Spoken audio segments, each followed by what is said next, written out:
नमस्कार किसान भाइयों, कृषि दर्शन कार्यक्रम में आपका स्वागत है। किसान भाइयों, अपने इस कार्यक्रम में हम हर बार किसी न किसी नए विषय को लेकर आते हैं और उस पर आपको जानकारियां देते हैं। लेकिन आप भी हमारे इस कार्यक्रम के भागीदार हो जाते हैं जब हमें आपके पत्र या आपके विचार प्राप्त होते हैं और उन्हीं को आधार बनाकर हम अपने कार्यक्रम की रूपरेखा तय कर लेते हैं। किसान भाइयों, बीज बोए बगैर कुछ उगता नहीं और देखभाल किए बगैर कुछ पनपता नहीं।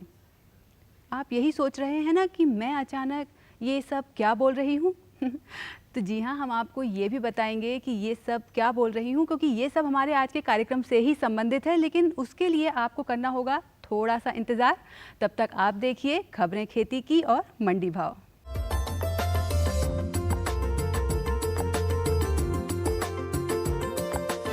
नमस्कार किसान भाइयों, खबरें खेती में आप सभी का स्वागत है। अब देखते हैं कृषि के कुछ मुख्य समाचार। 585 मंडियां जुड़ेंगी ई कृषि बाजार से। रासायनिक उर्वरकों की विक्रय दरें, लहसुन की उन्नत खेती, चना उत्पादन की उन्नत तकनीक, गोभी वर्गीय सब्जियों को अल्टरनेरिया लीफ स्पॉट से बचाएं। केंद्र सरकार ने दिसंबर 2017 से 585 मंडियों को इलेक्ट्रॉनिक राष्ट्रीय कृषि बाजार से जोड़ने की योजना बनाई है। कृषि मंत्री राधा मोहन सिंह ने कहा है कि पहले चरण में सितंबर के अंत तक 250 मंडियों को जोड़ा गया है। ईएनएम के पिछले 6 महीने के दौरान 421 करोड़ रुपए की जिंसों का कारोबार हुआ। इलेक्ट्रॉनिक राष्ट्रीय कृषि बाजार का मकसद सभी जिंसों के लिए एक साझा बाजार बनाना है। उल्लेखनीय है कि मध्य प्रदेश की 20 मंडियों को ई कृषि बाजार से जोड़ा गया है। किसान कल्याण तथा कृषि विकास के अनुसार 1 अगस्त 2016 से रासायनिक उर्वरकों की नवीन विक्रय दरों को निर्धारित किया गया है। कृषक बंधु लहसुन की उन्नत कृषि तकनीक को ध्यान में रखते हुए खेती करेंगे तो निश्चित ही प्रति हेक्टेयर उपज में बढ़ोतरी होगी। लहसुन की विभिन्न प्रकार की मृदा में उगाया जा सकता है, लेकिन अच्छी उपज प्राप्त करने के लिए दोमट बलुई दोमट मिट्टी जिसमें जीवांश पदार्थ की प्रचुर मात्रा व जल निवेश की उत्तम व्यवस्था हो, साथ ही मृदा का पीएच मान सामान्य हो, सर्वोत्तम मानी गई है।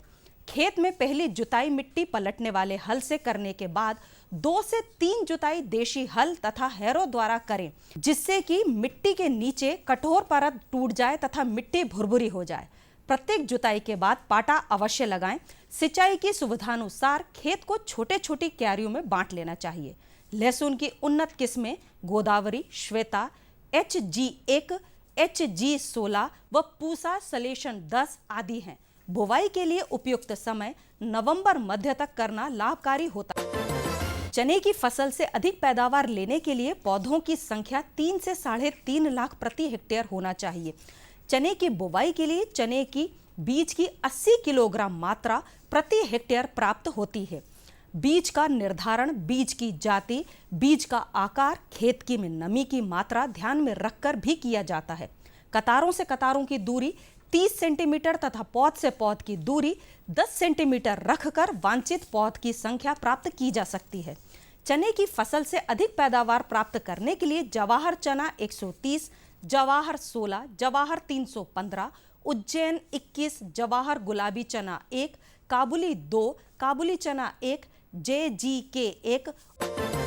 गोभी वर्गीय सब्जियों के पत्तों पर पीले भूरे रंग के धब्बे केंद्रीय रिंग के समान दिखाई देते हैं। संक्रमित रोगाणु हवा, पानी, वर्षा यंत्र व मनुष्य से फैलते हैं। 9 घंटे आर्द्र मौसम में मिलने से रोगाणु अंकुरित होकर पौध को संक्रमित कर देते हैं।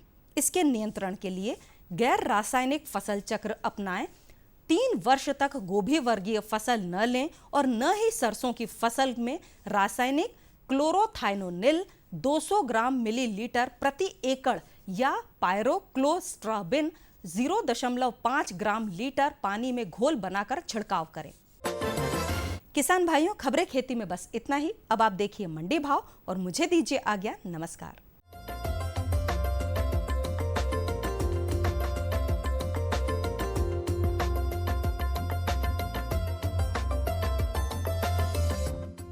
सबसे पहले जानते हैं गेहूं के प्रति क्विंटल भाव। उदयपुरा मंडी में न्यूनतम 1,640 रुपए, और अधिकतम 1,700 रुपए।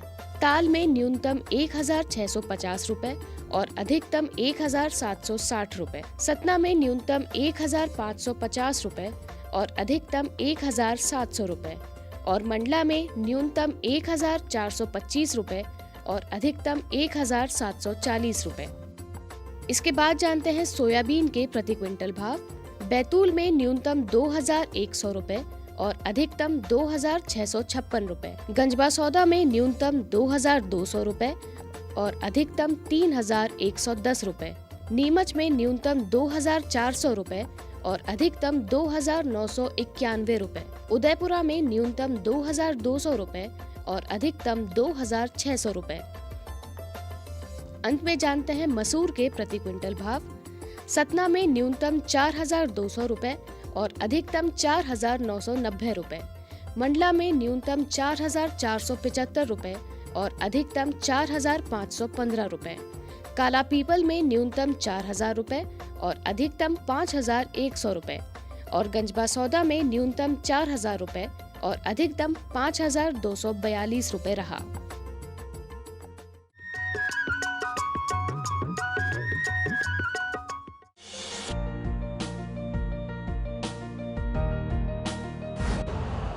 यूरिया का स्वदेशी उत्पादन 70 लाख टन बढ़ाने के लिए 6 उर्वरक संयंत्रों का उद्धार किया जा रहा है।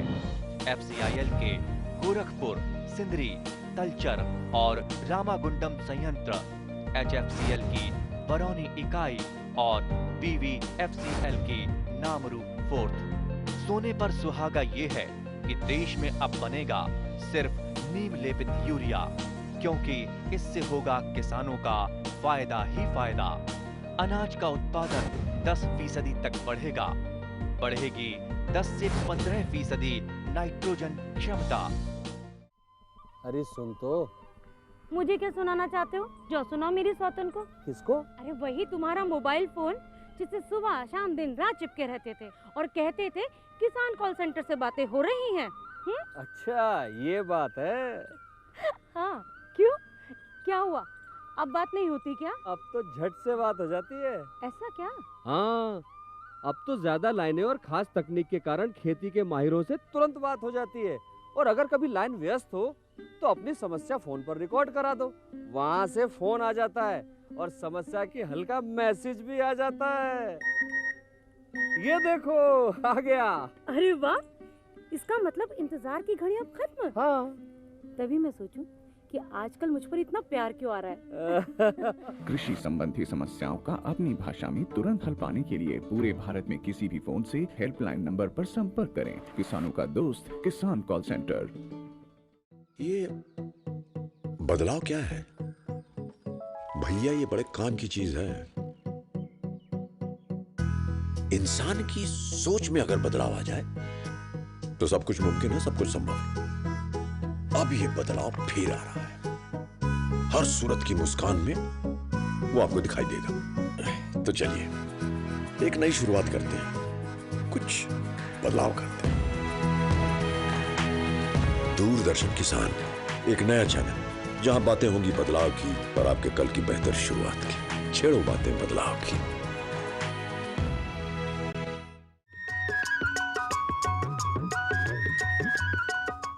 किसान भाइयों, ये थे हमारे आज के कृषि समाचार जो कि आपने देखे और सुने, और अब आप समझ गए होंगे कि आपको क्या करना चाहिए। किसान भाइयों, जैसा कि हम सभी जानते हैं कि कोई बच्चा जब इस संसार में आने वाला होता है तो उसके आने से पहले ही कुछ तैयारियां शुरू कर दी जाती हैं, जैसे खान पान, देखभाल, सावधानियां और इसके अलावा टीकाकरण वगैरह जैसी कुछ ज़रूरी एहतियात हम बरतते हैं ताकि होने वाला बच्चा स्वस्थ हो। और यही बात हमारी फसलों के ऊपर भी लागू होती है।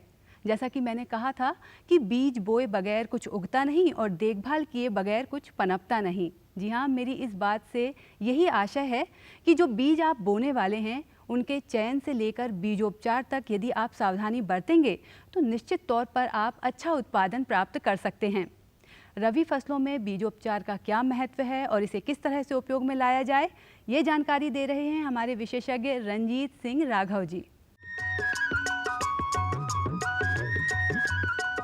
कौन कौन से चीज़ें हैं जो बीज को प्रभावित करती हैं। तो सबसे महत्वपूर्ण चीज़ है रोग। रोग में मुख्य रूप से अगर देखें तो जो बीज जनित भूमि जनित बीमारियां हैं उनको अगर बीज उपचार करेंगे तो रोकेंगे। तो इसके लिए आपको कुछ फफूंदीनाशक हैं उनका उपयोग करेंगे तो बीज उपचार से वो रोग नहीं आएंगे। जैसे सबसे पहले अगर हम बात करें कार्बनडाजिम अगर 2 ग्राम प्रति किलो बीज के साथ में अगर मिला के बीज उपचार करेंगे तो बहुत सारी बीमारियां रुकेंगी। साथ ही साथ यदि बीज उपचार में कार्बनडाजिम नहीं है तो टेबुकोनाजोल 2 DS का उपलब्ध है बाज़ार में, तो उसका भी हम लगभग उसको 1 ग्राम प्रति किलो बीज के हिसाब से बीज उपचार करें। साथ ही साथ में बीटावैक्स जिसमें कार्बोक्सिन प्लस थाइथीरम 37.5% है उससे उपचारित करेंगे तो उसमें 2.5 से 3 ग्राम प्रति किलो बीज के हिसाब से उपचारित करेंगे तो इससे बीज में लगने वाली फफूंदों की संख्या कम होगी। अब बात करते हैं कीटनाशक की। कीटनाशक में मुख्य रूप से क्लोरीपाइरीफॉस हम उपयोग करें 5 ml प्रति किलो बीज के साथ में। साथ ही साथ हम जो नई रस चूसक कीट हैं, जैसे आपके यहाँ कहीं अगर दीमक का प्रकोप है तो क्लोरीपाइरीफॉस का उपयोग करें। साथ ही साथ अगर रस चूसक कीट या दूसरे कीट हैं तो दीमक भी है तो हमें थायोमेथाक्साम जो है थायो 30F का, तो उसका उपयोग भी हम 10 ml प्रति किलो बीज के हिसाब से। साथ ही साथ में इसका भी उपयोग कर सकते हैं। एक एमिडाक्लोप्रिड 38FS का आता है, 48FS का, तो उसका भी हम 10 ml प्रति किलो बीज के साथ बीज उपचार करेंगे तो कीड़ों से बचाव होगा बीज को। अब आती है सबसे महत्वपूर्ण चीज़, चूँकि हम बात कर चुके हैं कीड़े की, बात कर चुके हैं रोग की, अब आती है कि पौधा को स्वस्थ कैसे बनाए, उस बीज को अच्छा स्वस्थ कैसे बनाए। तो उसके लिए हम कुछ जैविक उपचार भी करने होंगे जिससे कि हमारे पौधे को पर्याप्त मात्रा में पोषक तत्व मिल सकें। उसमें है जैसे चना, मसूर, मटर, इसके लिए राइजोबियम कल्चर का हमें बीज उपचार करना है, राइजोबियम कल्चर का उपचार करना है। साथ ही साथ अगर गेहूँ है, जौ है, खाद्यान्न फसलें हैं तो उनके लिए हम अजेटोबैक्टर का। साथ ही साथ पीएसवी कल्चर जो फास्फोरस घुलनशील बैक्टीरिया है उसका भी हम बीज उपचार कर सकते हैं। ये हमारी फास्फोरस को उपलब्ध कराता है, ज़मीन में पड़े हुए फास्फोरस को घोल के पौधे को आसानी से उपलब्ध कराता है। इसी तरह पोटेशियम सॉल्युबल बैक्टीरिया भी बाज़ार में उपलब्ध है तो हम उसका भी बीज उपचार कर सकते हैं। लेकिन अब बात आती है कि किससे हम पहले करें, तो चाहे वो कीट है, चाहे फफूंदी है, चाहे राइजोबियम है या जैविक उपचार है, तो इसके लिए हमें सबसे इस चीज़ का विशेष ध्यान रखना है कि FIR यानी कि पहले फफूंदीनाशक, फिर कीटनाशक, फिर राइजोबियम कल्चर, इस तरह अगर करेंगे तो आपके खेत में कम से कम बीमारी आएंगी, कम से कम रोग आएंगे और पौधा स्वस्थ रहेगा, बढ़िया रहेगा और एक अच्छा उत्पादन दे सकेगा। इसमें साथ साथ में एक जैविक फफूंद भी है, जैविक फफूंद जो रोगों को कम करती है, ट्राइकोडर्मा विरिडी। इस ट्राइकोडर्मा विरिडी का भी हम उपयोग कर सकते हैं ताकि आपके खेत में रोगों का प्रकोप कम हो। इस तरह अगर हम करेंगे तो बीज को सुरक्षित कर सकते हैं। अब फफूंदीनाशक, कीटनाशक और राइजोबियम कल्चर को कैसे उसको बीज के साथ मिलाना है, तो सबसे पहले ये निर्धारित करना होगा कि बीज हमारी दवा किस तरह की है, चाहे वो पाउडर फॉर्म में है, चाहे वो लिक्विड फॉर्म में है। तो ये निर्धारित करना होगा कि लिक्विड फॉर्म में है या फिर पाउडर फॉर्म में है। अगर पाउडर फॉर्म में है तो हमें बीज को थोड़ा सा नम करना होगा। नम करने के बाद उस पाउडर को डाल के हल्के हाथ से मिलाना है और बीज को इस तरह मिलाना है ताकि पूरे बीज में वो दवा मिल जाए। मिलने के बाद उसको छाया में सुखाएं। सुखाने के तत्पश्चात उसको हम उसमें कीटनाशक का भी उपयोग कर सकते हैं। कीटनाशक में क्लोरीपाइरीफॉस का जैसे स्प्रे किया तो कीटनाशक में क्लोरीपाइरीफॉस को दवा को मिला के हल्के हाथ से रगड़ें और उसको हम छाया में सुखा लें। इसके बाद हम जो राइजोबियम कल्चर का उपयोग करते हैं ये 2 अवस्था में आता है, एक पाउडर फॉर्म में भी आता है और तरल अवस्था में भी आता है। तो तरल वाला उसकी जो है उसकी तरल अवस्था में है तो उसको हम तरल अवस्था में होता है तो उसको हम थोड़ा सा पानी में मिला के और बीज के ऊपर हल्के हाथ से रगड़ेंगे। लेकिन इसमें विशेष ध्यान रखें कि इसमें जो हम बीज उपचार करेंगे उसको हमें धूप में नहीं सुखाना है, धूप में नहीं रखना है। शाम के समय, बोनी के समय इसको मिला के या फिर जब बोनी जब अंतिम चरण में आपकी बोनी पहुँच रही है, जब आपकी मशीन खेत में हो, उस समय हम बीज उपचार करके तुरंत तत्काल इसको करें। इसको डायरेक्ट सीधा इसमें धूप करना नहीं देना है। इसके साथ साथ अगर हम पाउडर फॉर्म में लगाते हैं राइजोबियम कल्चर या पीएसवी कल्चर तो उसके लिए हमें थोड़ा सा बीज को हल्का सा गीला हो करना पड़ेगा, नम करना पड़ेगा। उसके बाद इसको हम पाउडर को लगा के और हम कर सकते हैं। 200 ग्राम पर हेक्टेयर पर एकड़ के हिसाब से अगर हम उसका बीज उपचार करेंगे तो वो बहुत अच्छा बीज उपचार रहेगा। अगर तरल अवस्था में तो 100 ml प्रति एकड़ के हिसाब से बीज को हम राइजोबियम कल्चर, पीएसपी कल्चर या पोटेशियम सॉल्ट बैक्टीरिया से हम बीज उपचार कर सकते हैं। और बीज उपचार से लाभ होगा, आप इसको राइजोबियम कल्चर, पीएसपी कल्चर को करें और इसी साथ की आशा है कि आप ऐसे करके अधिक मुनाफा कमाएं और आपकी मेहनत एक रंग लेके आए और अच्छा उत्पादन हो।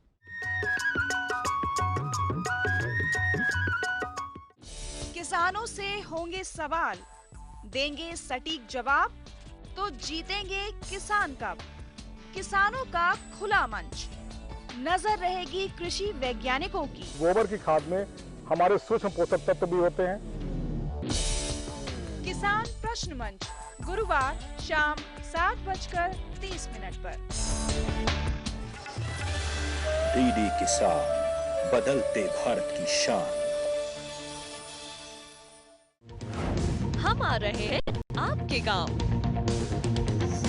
सामान्य ज्ञान के पूछेंगे सवाल। भारत दूध उत्पादन में विश्व में किस नंबर पर आता है? और आपके ऑप्शंस हैं ए पहले, बी दूसरे, सी तीसरे या डी चौथे। सही जवाब दिया है। देखें घूमते फिरते रविवार सुबह 7:30 पर। डीडी किसान, बदलते भारत की शान। हर गांव को शिक्षा, हर हाथ को रोजगार, सुविधाएं बुनियादी हो या हो तकनीकों की भरमार, सांसदों की देखभाल से अब बनेगा स्मार्ट काम। डीडी किसान, बदलते भारत की शान।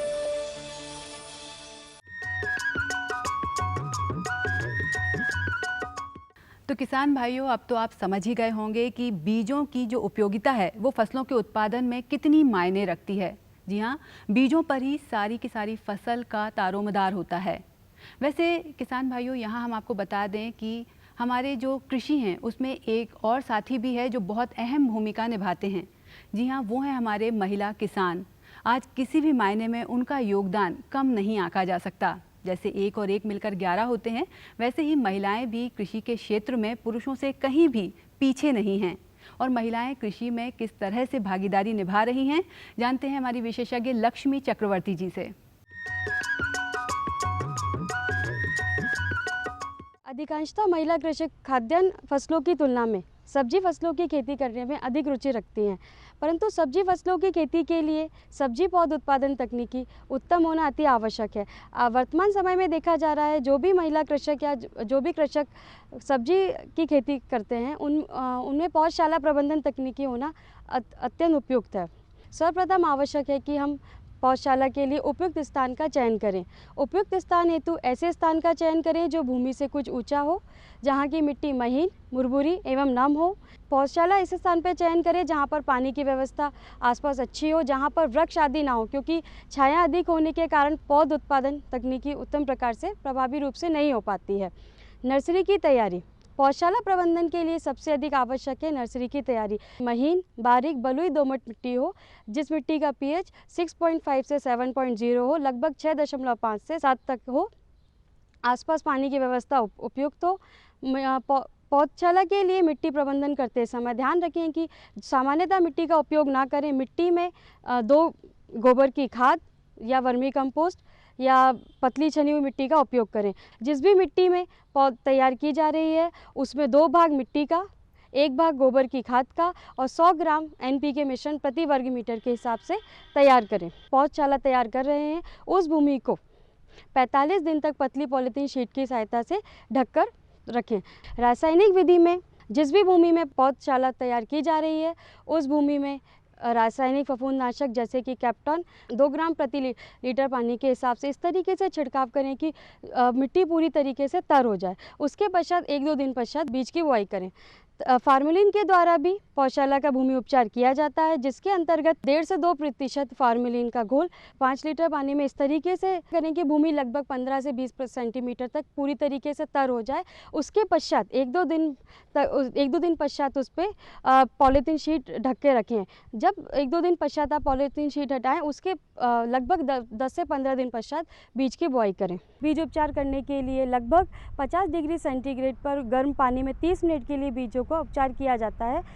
रासायनिक विधि से उपचार करने के लिए कैप्टन या थायरम लगभग 2 ग्राम प्रति किलोग्राम बीज के हिसाब से या बाविस्टिन 1 ग्राम प्रति किलोग्राम बीज के हिसाब से उपचारित करना चाहिए।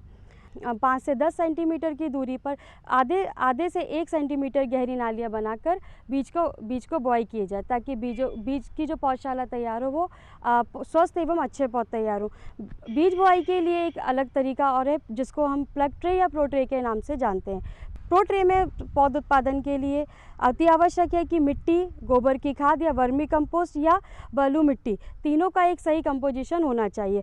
2 भाग मिट्टी के साथ 1 ग्राम वर्मी कंपोस्ट, या वर्मी कंपोस्ट नहीं है तो गोबर की खाद या 1 भाग बलू मिट्टी का मिलाकर दोनों को अच्छी तरीके से मिलाकर भरना चाहिए और उंगली की सहायता से ट्रे में एक छेद करते हुए इसमें बीज रखना चाहिए। हजारे की सहायता से हल्का नमी बना के रखना चाहिए। प्रो ट्रे के माध्यम से कम बीज में हम आसानी से पौधशाला तैयार कर सकते हैं।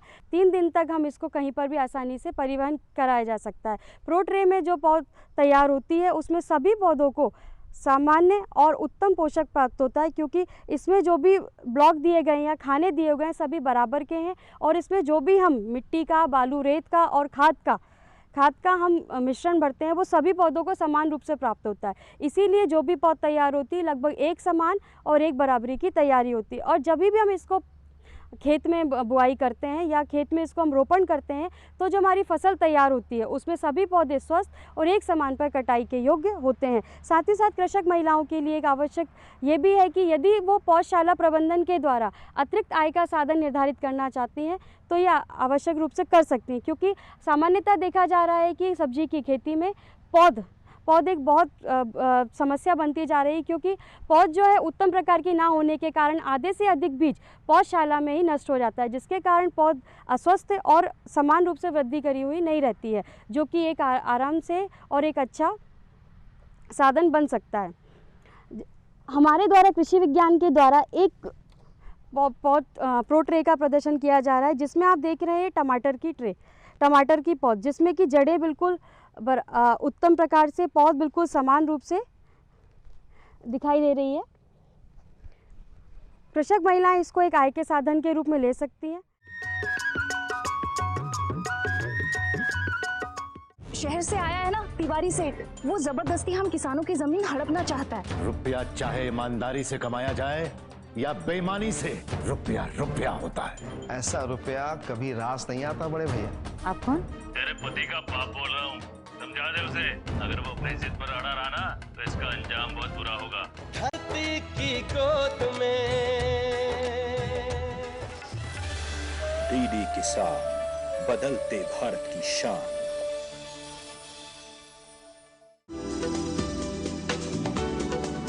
कौन जाने कब क्या होगा, मॉनसून का मिलेगा साथ या दिखाएगा बेरुखी, बादल गरजेंगे या बरसेंगे भी।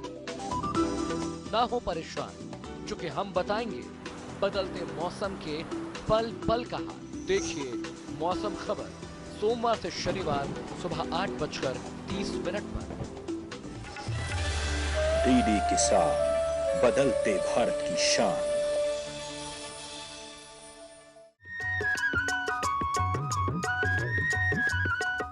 तो किसान भाइयों, ये था हमारा आज का कृषि दर्शन कार्यक्रम, जो कि हम उम्मीद करते हैं कि आपको ज़रूर पसंद आया होगा और आप इससे ज़रूर लाभान्वित होंगे। आपके पत्रों और सुझावों का हमें हमेशा ही इंतज़ार रहता है। पत्र व्यवहार के लिए आप हमारा पता नोट कर लीजिए। कार्यक्रम कृषि दर्शन द्वारा निदेशक, कमरा number 4, Doordarshan Kendra Shyamla Hills, Bhopal. Pin code है 462013। इसके अलावा आप अपने सुझाव ईमेल के ज़रिए भी हम तक पहुंचा सकते हैं। हमारा ईमेल एड्रेस है krishidarshanbhopalmp@gmail.com। इसके अलावा अब आप कृषि दर्शन कार्यक्रम यूट्यूब पर भी देख सकते हैं। तो किसान भाइयों, इसी वादे के साथ कि हम फिर हाजिर होंगे कुछ और नई जानकारियों को लेकर, तब तक के लिए मुझे दीजिए अनुमति। नमस्कार।